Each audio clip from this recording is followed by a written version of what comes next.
¿Qué tal? ¿Cómo están? Muy buenas noches. Se cumplen ya 63 días desde que el ejército ruso invadiera Ucrania y Putin avisa a Occidente que si alguien interfiere desde el exterior, la respuesta feroz de Rusia va a ser inmediata. Así, el conflicto bélico arrecia a pesar de los intentos de la diplomacia de lograr un compromiso por parte de Moscú para que funcionen los corredores humanitarios que permitan evacuar a la población de Mariupol. Las amenazas reales sobre la guerra nuclear y la Tercera Guerra Mundial lanzadas por el ministro de Exteriores, Sergei Lavrov, y sumadas a las de Putin, demuestran que la guerra está cambiando de rumbo. Putin sigue engañado o empeñado, a como dé lugar, en seguir jugando sucio para intimidar a Occidente, a no inmiscuirse más en esa vendetta personal contra Ucrania. Y esta vez no solo con la demencial amenaza de poner su dáctil sobre el botoncito del apocalipsis, sino cortando el gas y chantajeando con seguir haciéndolo a aquellos países que se han puesto o se han opuesto firmemente a Rusia y se han puesto al lado de Ucrania como receptores de refugiados e intermediarios para recibir y enviar a Zelensky el armamento y ayuda humanitaria de Estados Unidos y de la OTAN. Primero fueron Polonia y Bulgaria, y ahora el chantaje se extiende a los países que, a pesar de tener contratos vigentes, se nieguen a abrir nuevas cuentas y a pagar en rublos. Y es que, a pesar de que esto es una clara violación de los términos en los que se firmaron esos contratos, Putin ya había amenazado que todos los estados hostiles que habían implementado o apoyado sanciones contra Rusia iban a tener que pagar en moneda local el suministro. ¿Qué les puedo contar? Ni siquiera tras haber recibido el anuncio, Alemania, Francia o Italia han hecho caso omiso. Ya se han plantado contra el aprendiz de zar y han asegurado que van a pagar el gas en euros o como muchísimo en dólares. Incluso la presidenta de la Comisión Europea ha avisado a las empresas que compren gas a Rusia y que cedan al chantaje de pagar en rublos, que eso supondría una violación de las sanciones que la Unión Europea ha impuesto al régimen de Putin y podría tener consecuencias legales. Comenzamos.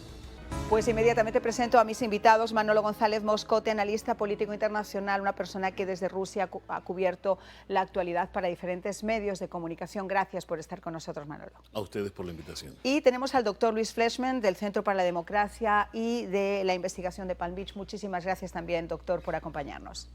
Un placer estar aquí contigo y con Manolo. A ver, yo quiero comenzar con el tema este del gas. Obviamente es un chantaje el hecho de que haya contratos vigentes y que ahora digan, ¿saben el qué? Me tienen que pagar en moneda local o les corto el suministro. Se ha hecho ya, como habíamos visto, y se amenaza con seguir haciéndolo. ¿Crees que la Unión Europea, en la forma en la que se les han puesto firmes, va a mantener el hecho de que se pueda seguir pagando en dólares o en euros? Bueno, imposible seguir pagando en euros o en dólares, eso ya quedó claro. Aquí lo que está clarísimo es que en rublos no se le va a pagar a Putin porque no hay ese volumen. ¿Cómo le van a pagar? No hay volumen de rublos para poderle pagar a él en el mercado. Si hubiese ese volumen, porque fuera una moneda súper internacional, pues te creería. Claro. Es que el problema es que no lo hay, por eso lo hizo Putin. Ahora, hay algo bien importante y es la forma como Europa le va a responder a Putin. ¿Cómo se le está respondiendo? Hay países que ya, como Polonia, dicen que tienen contingencias para esto. Es más, los tanques, estos países los habían estado llenando. Las reservas de tanques estaban llenas en prevención de que Putin iba a cerrar la llave al comienzo de la operación allí en Ucrania. Y por esa razón Europa en este momento puede respirar un poco tranquila. Además, en los grandes fríos intensos de primavera ya comienzan a disiparse y esto ayuda muchísimo pues a tener un poquito más fría la casa en ahorro del combustible que se está dejando de recibir por parte de Rusia. Ahora, Luis, estábamos comentando en la radio y lo hemos comentado también en este programa en otras ocasiones, también lo hemos comentado con Manolo. ¿Hasta cuándo Occidente se va a dejar intimidar por ese chantaje de Vladimir Putin, que está empeñado a como dé lugar de resistir y de hacer lo que él exactamente quiere? Hemos visto cómo anteriormente amenazó con el chantaje del botoncito este del apocalipsis, ahora nuevamente vuelve a sacarlo a la luz. ¿Crees que es el momento de que realmente la OTAN y crees que es el momento de que ahora, por ejemplo, la Unión Europea le puedan plantar de otra manera frente? Bueno, yo pienso que sí. Y hoy escuchamos, por ejemplo, las palabras de Philip Bredlow, que yo realmente me alegré porque es algo que yo dije en varios programas antes, pero hoy Philip Bredlow, que había sido comandante de la OTAN en la década pasada, habló de la necesidad de que tropas de la OTAN se muevan hacia Ucrania de Occidente, porque en este momento la mayoría de las tropas rusas están al este del río Dnieper. Y al tener tropas de la OTAN en Ucrania Occidental, se puede primero facilitar los corredores humanos, que Rusia sigue culpando a Ucrania de por qué no existen, algo absurdo totalmente, y por otro lado, se puede logísticamente suplir armas en mejor forma a los ucranianos para que puedan evitar que Rusia les corte la salida, que conquiste Odessa y que les corte la salida al Mar Negro. Eso es fundamental, porque si Rusia les corta la salida al Mar Negro, Ucrania se queda como sin salida al mar. Y eso es un problema muy serio para la economía ucraniana. Es un problema también de seguridad. Este es el momento que la OTAN tiene que mostrarle a Rusia que no les tiene miedo. Recordemos, Rusia no ha demostrado gran capacidad militar como se había esperado. Ahora, en cuanto al problema del petróleo, el arma económica, ¿verdad? El arma energética que tiene Rusia. Bueno, yo pienso que hay que seguir persuadiendo a Arabia Saudita y hay que seguir persuadiendo a los Emiratos Árabes a que incrementen la cantidad de petróleo que producen. En este momento ellos tienen un poco de enojo con Biden, porque en su momento Biden exigió rendición de cuentas en cuanto a los derechos humanos, particularmente con Arabia Saudita. Pero por otro lado, también estos países tienen relaciones normales con Rusia y hasta ahora se han rehusado a condenar a Rusia. Y ese es otro problema. Pero yo pienso que sí hay que insistir en que los países del Golfo Pérsico puedan suplantar el petróleo ruso para por lo menos ayudar a solucionar algo el problema. No Irán ni Venezuela, pero sí los países del Golfo. Sí, por favor, sobre todo Venezuela. Hay dos cosas importantes. Estados Unidos puede contribuir a través del gas licuado. El problema del gas licuado es, primero, Estados Unidos tiene todas sus solicitudes de gas licuado a futuro totalmente copadas. O sea, no hay cómo sacarlo de Estados Unidos, llevarlo en estos tanques líquido, luego convertirlo otra vez a gas. Eso está copado. Segundo, Japón ofreció hace como un mes la ayuda a la Unión Europea para mandarle gas licuado en estos grandes tanqueros. Y lo otro es Argel, un país que entra clave en esto, lo habíamos hablado contigo en alguna oportunidad, lo mencionaba yo aquí, que Argel entra clave en todo esto para poder ampliar el gasoducto que se tiene con Argel y así llevar el petróleo de los países árabes con mayor facilidad, sobre todo desde Argel, que es productor, lo mismo que Marruecos, y entrarlo a la Unión Europea y poderles paliar todo esto. Además, hoy Greenpeace, a propósito, saca un plan que habría que mirarlo y estudiarlo sobre cómo hacerle frente a la crisis del gas y el petróleo rusos, ¿no? Algo también muy interesante para estudiar. Bueno, yo quisiera que escucháramos a la presidenta de la Comisión Europea, Ursula von der Leyen, que hoy ha hecho también unas declaraciones, como yo les comentaba al comienzo, poniéndose firme, poniéndose seria contra Putin. Vamos a escucharlo. We will ensure that Gazprom's decision. El anuncio de Gazprom de que suspenderá unilateralmente las entregas de gas a ciertos estados miembros de la Unión Europea es otra provocación del Kremlin, pero no sorprende que el Kremlin utilice combustibles fósiles para tratar de chantajearnos. Esto es algo para lo que la Comisión Europea se ha estado preparando en estrecha coordinación y solidaridad con los Estados miembros y socios internacionales. Nuestra respuesta será inmediata, unida y coordinada. En primer lugar, nos aseguraremos de que la decisión de Gazprom tenga el menor impacto posible en los consumidores europeos. Bueno, pues las amenazas vienen de los dos lados. Manolo, Putin ha avisado a Occidente que si alguien realmente interfiere desde el exterior en Ucrania, lo ha reiterado, la respuesta de Rusia será inmediata. Esto lo venimos viendo casi desde el comienzo de esta ofensiva. Es una de las razones por las cuales no se abrieron esos espacios aéreos. Pero ¿hasta qué punto la promesa, por así decirlo, de Lavrov y de Putin no es un farol? ¿Y hasta qué punto la Unión Europea y la OTAN están dispuestos a saber si se trata de farol o no? En la medida en que Putin, mira, está metido en un fracaso gigante dentro de Ucrania, en esa medida se incrementarán sus amenazas y sobre todo la amenaza nuclear. Observa algo bien importante, los últimos días han sido claves en esta guerra. Es casi que de todos los países del mundo que están colaborando, que es un grueso número, están enviando armas, pertrechos militares. Y esto es lo que ha incomodado a Mr. Putin. O sea, no hay cosa que le incomode más a Putin hoy que la colaboración mundial frente a Ucrania. ¿Qué tenemos a la vuelta de la esquina?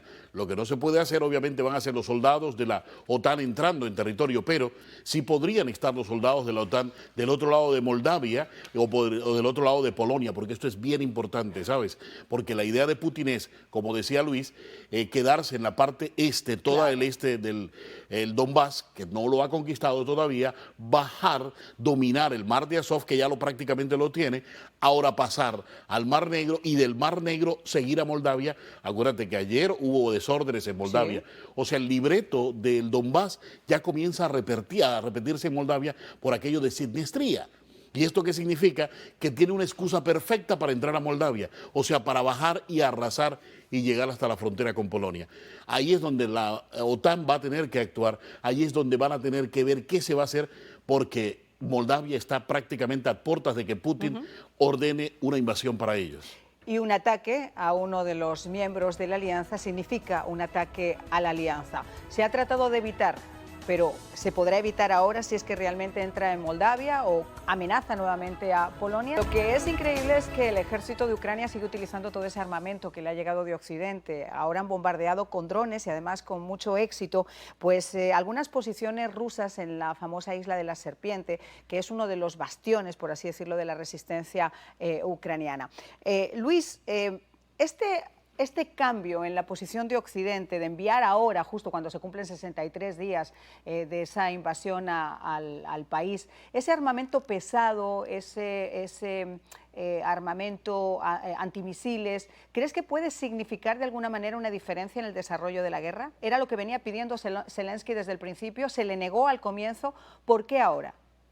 Bueno, primero porque obviamente en Alemania hay como una tendencia más clara dentro del gobierno de Alemania a apoyar a Ucrania y a ponerse definitivamente del lado de Ucrania totalmente sin temer. Recordemos, Alemania al principio se rehusó a mandar armas y de a poco fue mandando armas. Estuvo vetada por Zelensky. Cuando pasó lo del gasoducto, Zelensky directamente le dijo, no vengan para acá, no quiero verlos. Correcto, correcto. O sea, hay un cambio en ese sentido. Ahora, desde el punto de vista militar, yo no sé si eso va a generar un cambio mayor, pero sí pienso que es algo importante tener armamento pesado. Y recordemos, como lo dijo Manolo, Ucrania ha logrado ya algunos éxitos militares que realmente no lo esperábamos tanto, por lo menos no se esperaba. Por ejemplo, la destrucción del buque en el Mar Negro. Ahora, como dijiste tú, ellos anunciaron que aparentemente destruyeron una base de misiles en la isla de las Serpientes, que es un bastión importante, una isla importante dentro del Mar Negro también. Sí, yo creo que toda ayuda en este momento que llega a Ucrania va a ayudar, va a ser de mucha ayuda. Yo creo que en este momento tanto Estados Unidos como la OTAN están pensando en que Ucrania puede derrotar a Rusia en el campo de batalla. Esa yo pienso que la esperanza. Ahora, ¿cuán realista es eso? Todavía no sé, pero obviamente en este momento hay como más confianza en que Ucrania puede repeler este ataque. Pero la cuestión es qué pasa si no lo hace. Y Manolo acaba de presentar un escenario, ¿verdad? O sea, el movimiento de tropas rusas hacia Transnistria, que en realidad es en realidad un títere de Rusia, pese a que Rusia no reconoce oficialmente, lo cual es algo ridículo, pero en realidad hay 1.500 tropas rusas ahí, y de hecho responden a Rusia también.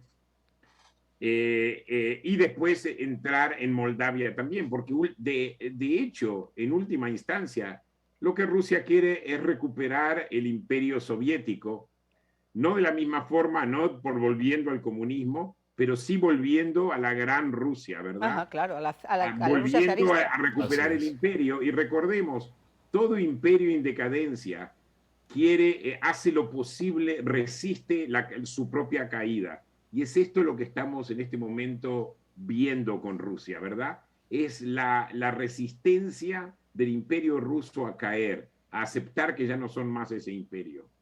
Por eso, no solo Moldova está en peligro. Exacto, y no solamente eso, sino que Putin tampoco va a ser nunca ese zar que le gustaría en un momento dado ser. Y hay algo importante, Luis, acotar en medio de todo esto y se llama el patriotismo. El hecho de que los ucranianos están dispuestos a inmolarse por su tierra, por su pueblo, eso le da un gran valor agregado a esta guerra. Mírate lo que dijo Austin cuando estuvo este fin de semana allí en Ucrania, diciendo, si ustedes creen que van a ganar la guerra, quieren ganar la guerra, ustedes lo tienen para ganar la guerra. Faltaba quizás eso, las armas desde un principio, pero Totalmente. Lo importante es cuántos soldados todavía hay, quedan, porque no tenemos cifras oficiales, casi que las cifras oficiales de lado y lado nunca las podemos saber, pero lo cierto es que ese amor, esa ganas de inmolarse por la patria, Luis, créeme que es muy significativo. Y yo creo que otro de los factores que se pone sobre la mesa, y lo hemos comentado, es que a Putin le ha salido definitivamente el tiro por la culata con todo lo que él quería. Le ha salido completa y absolutamente al revés.